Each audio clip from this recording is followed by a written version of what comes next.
ശാരിക. ഇരിക്കണോ എഴുന്നേക്കണോ big boss? നീയാ? ശാരിക, നിങ്ങളിത് അർഹിക്കുന്നു. ഇവിടെ അടുത്ത അമ്പലക്കുളം എന്തിനാ? ഒന്ന് സർവീസ് ചെയ്യാനാ. ഇന്നലെ ഞാനും ശാരികയും കിച്ചണിൽ നിൽക്കുമ്പോൾ ഞാൻ ശാരികയോട് ചോദിച്ചു, ശാരിക എന്താണ് ചെയ്യുന്നത് എന്ന് ചോദിച്ചു.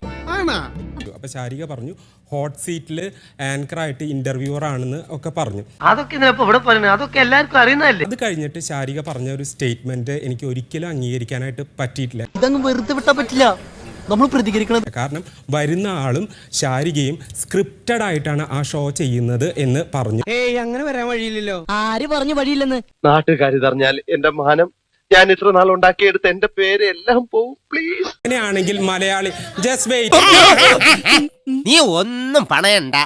Just wait.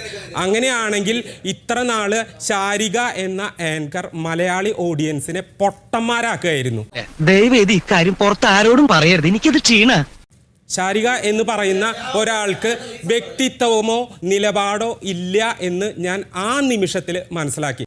പേഴ്സണലായിട്ട് പറയുക, നീ ഇത്ര നാണം കെട്ട ഒരുത്തനാണെന്ന് ഞാൻ വിചാരിച്ചില്ല. അതുകൊണ്ടാണ് ഞാൻ ഇങ്ങനെ ചെയ്തത്. Be careful. എനിക്കും ഒരു ദിവസമുണ്ട്, ബാക്കി നമുക്ക് അന്ന് പറയാം. അതിനി അധികം വൈകില്ല.